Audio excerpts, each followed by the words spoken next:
Gas অনেক কমে গেছে তো কিছুক্ষণ সিলিন্ডারের মধ্যে একটু বেশি গরম হইলে আবার এই চুলাতে দিয়ে দিচ্ছি, কারণ এত গ্যাস সিলিন্ডারটা ইউজ করতে পারি না।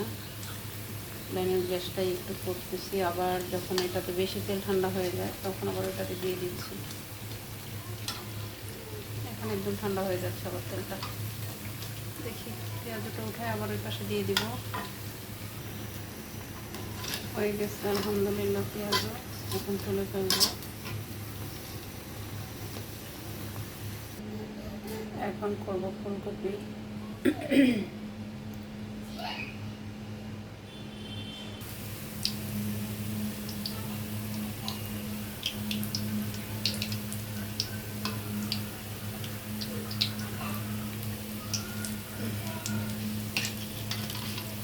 ফুলকপিটা হালকা আমি সিদ্ধ করে নিয়েছি, মানে একদম চুলা বাড়ায় বলকানো পানিতে 2 মিনিটের মতো, 2 মিনিটও না, বলক আসছে সাথে সাথে পানিটা ফেলে দিয়েছি, তাতে ফুলকপির যে স্মেলটা আছে ওটা চলে যায়। এই জন্য,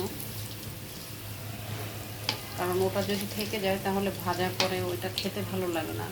আর স্মেলটা যদি একটু সিদ্ধ করে ফেলে দেই পানিটা, তাহলে স্মেলটা হয় না, অনেকটা টেস্টি হয় খেতে। আর আমি বেসনের মধ্যে কিন্তু ধনেপাতা ইউজ করি, অনেক রকমের মশলা দিই, পাশাপাশি একটু ধনেপাতা কুচি দিই, কারণ ধনেপাতা কুচিটা যখন তেলে ভাজা হয় ওটার স্মেলটাও মাশাআল্লাহ। জিরা গুঁড়া তো অবশ্যই। ফুলকপিটা প্রায় শেষের দিকে হয়ে গেছে প্রায়।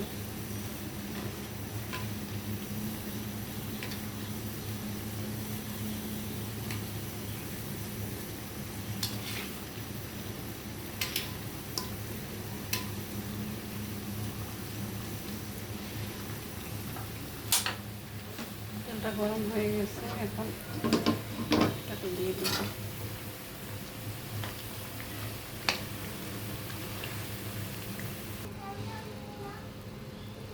পেঁয়াজও আর হচ্ছে ফুলকপি হয়ে গেছে, বাকিটা করব।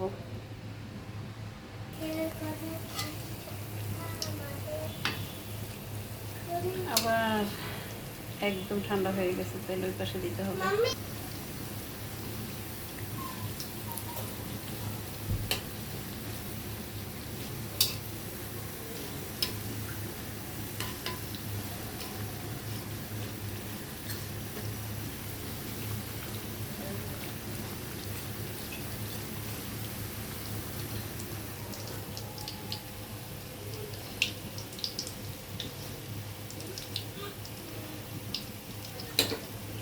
বেসনে কালি জিরা দিলে অনেক সুন্দর হয়, খেতে অনেক মজা লাগে। কিন্তু আমার ঘরে যারা আছে ওনারা কেউ যদি একটা কালি জিরা কামড় করে তাহলে শেষ, ইফতারি খাওয়া ওনাদের।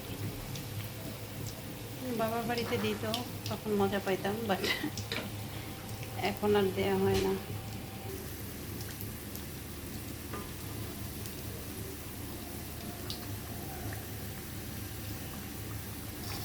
আজকে আমার বেসনটা অনেকটা পাতলা হয়ে গেছে।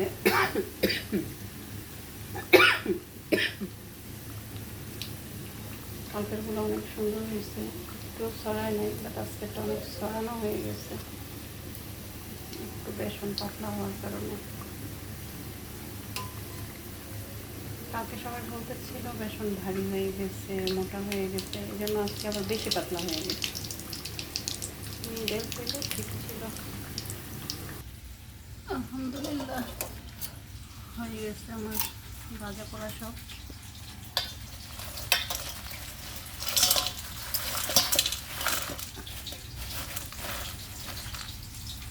এখন ভুট্টা বাগার দিব।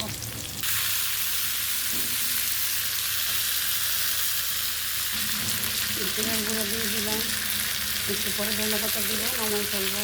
হয়ে গেছে আমার ভুট বাগার প্রায় শেষ।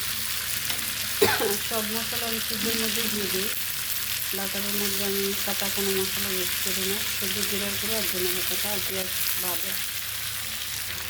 আলহামদুলিল্লাহ হয়ে গেছে ভুট বাগার। ধনেপাতা দেই না, সবাই বলতেছে মুড়ি মাখাতে দিতে, এখানে দিতে না। আমার 2-3টা শসা দিন। না না এমনি না, 2-3 পিস দিয়ে দিলেই হইব। মুন্নাতে তো আওয়াজ দেয় মানে বুঝলাম না মামুন ভাই। না মোনাজাতে আওয়াজ হয় না বলতেছে আর না লাগবে না, চার মানে পাঁচ শব্দ পিস কম আছে। হয়, স্লোলি আস্তে আস্তে।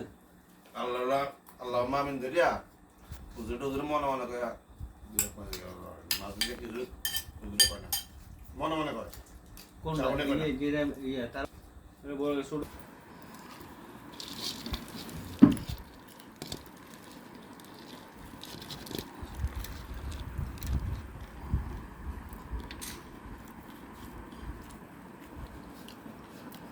আলহামদুলিল্লাহ 23 তারিখের ইফতারি, ফেব্রুয়ারির 23 তারিখ। আলহামদুলিল্লাহ আরও রান্না বাকি আছে, দেখাবো পরে।